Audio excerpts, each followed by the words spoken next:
Welcome to Spotlight. I'm Liz Waid. And I'm Ryan Geertsma.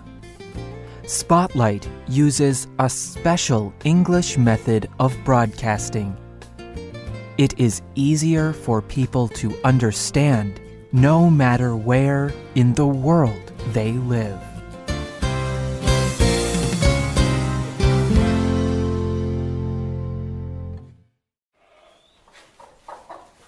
The year was 1922. Charles Osborne was a farmer in the United States. He kept large animals, pigs, for food. On this day, he was preparing to kill one of the pigs. As Osborne measured the pig, it fell on top of him. Osborne was not hurt badly, but something strange did happen to Osborne. He started hiccuping. Osborne's hiccups would not stop. Every 10 seconds, another hiccup.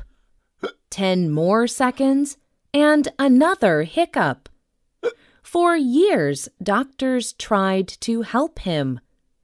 They performed operations, but the operations did not help.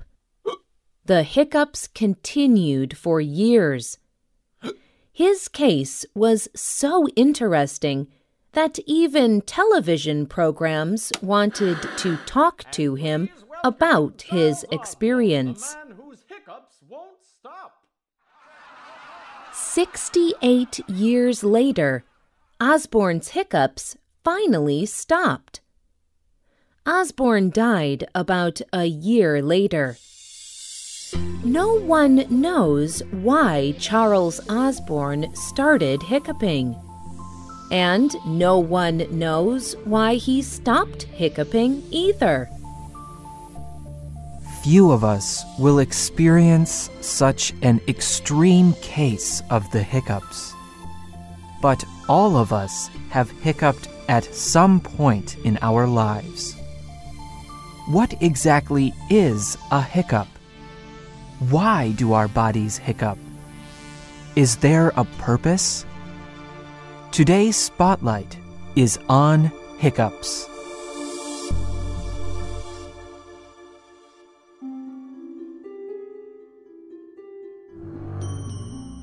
There are many stories and ideas about hiccups. For example, in India or parts of the Middle East, people have a particular saying about why people get the hiccups.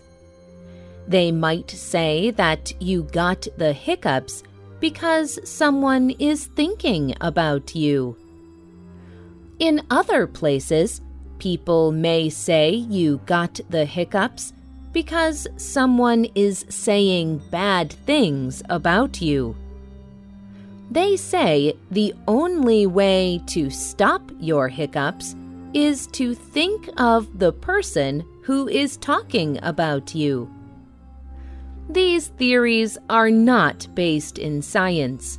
They are just fun stories. But what does cause a hiccup? Hiccups begin in a muscle called the diaphragm. The diaphragm is a wide, flat muscle. It is below your lungs and above your stomach. It stretches from one side of your body to the other. It is a muscle that helps you breathe. When you breathe in, the diaphragm pulls down. This pulls air into your lungs. When you breathe out, the diaphragm pushes up. This is the normal rhythm or pattern of breathing. But sometimes something affects the diaphragm in a bad way. It irritates the diaphragm. This makes the diaphragm move in an unusual way. Instead of smoothly pulling down in the normal way, it pulls down quickly. This quick movement pulls air into a person's throat too quickly. The vocal cords are near the top of your throat. They make the sound of a person's voice. Normally, they work together with the diaphragm for breathing. But during a hiccup, the air comes in too quickly. The vocal cords at the top of the throat close. This is what makes the sound of the hiccup. There are many causes of hiccuping. Many things can irritate the diaphragm muscle. Some are simple things that are easy to understand. Have you ever had the hiccups after eating a very big meal? Or have you started to hiccup after drinking a drink with gas in it, like Coca-Cola? Eating or drinking too much or too quickly can lead to hiccups in some people. The diaphragm muscle lies on top of the stomach. When the stomach becomes too full, it can irritate the diaphragm, giving you the hiccups. Other causes of hiccups can be much more complex. For example, consider the case of Chris Sands. The UK newspaper, The Sun, told his story. In September 2006, Sands hiccuped for 2 weeks. About 5 months later, the hiccups started again. Then they did not stop. Sands experienced the hiccups for 24 hours a day. Sometimes they even came every 2 seconds. In 2009, a doctor found a small tumor growing on a part of Sands' brain. The tumor was extremely serious. Sands needed an operation to remove it. He told the Sun's reporter, Kate Jackson, "It would have spread to pushing on the nerves that control movement on the left side of my body. Then it would have spread to my eyesight and speech. Then I probably would have died." Today, Sands does have some problems related to his operation, but his hiccups are gone and he is alive. The hiccups were a warning sign of the tumor.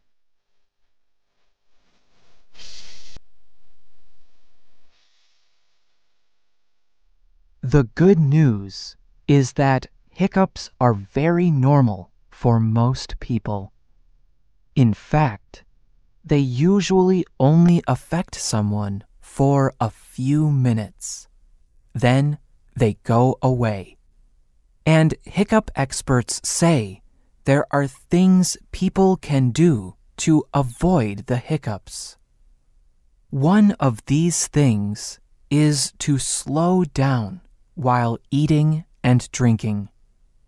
Also, do not eat too much. Doing these things helps to avoid irritating the diaphragm. People can also avoid spicy food and alcohol.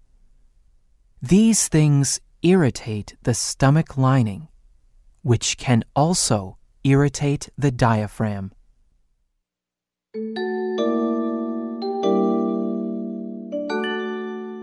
So, if you do get the hiccups, do not worry. There are hundreds of ways to get rid of them. In fact, it seems as if each person has his or her own favorite method for getting rid of hiccups. For example, one common method is to hold your breath. Take in a very deep breath. Hold it for 10 seconds, counting to yourself slowly. By the time you release your breath, your hiccups should be gone. When you hold your breath, you do not release carbon dioxide gas. Some hiccup experts believe this method works to calm the diaphragm. Here are some other popular methods people use to cure their hiccups. Drink water. Pull on your tongue. Try to make yourself sneeze. Rub softly on the stomach of someone with hiccups. Eat a small amount of honey or sugar. Concentrate very hard on when the next hiccup will come. You may concentrate so hard that the next one just never comes.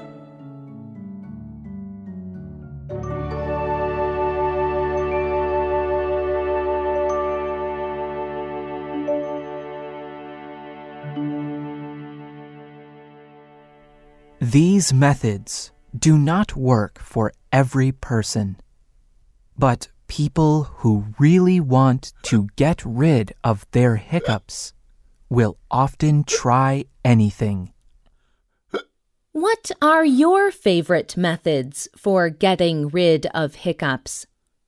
Do hiccups bother you? Tell us about your hiccup experiences on the script page of this program.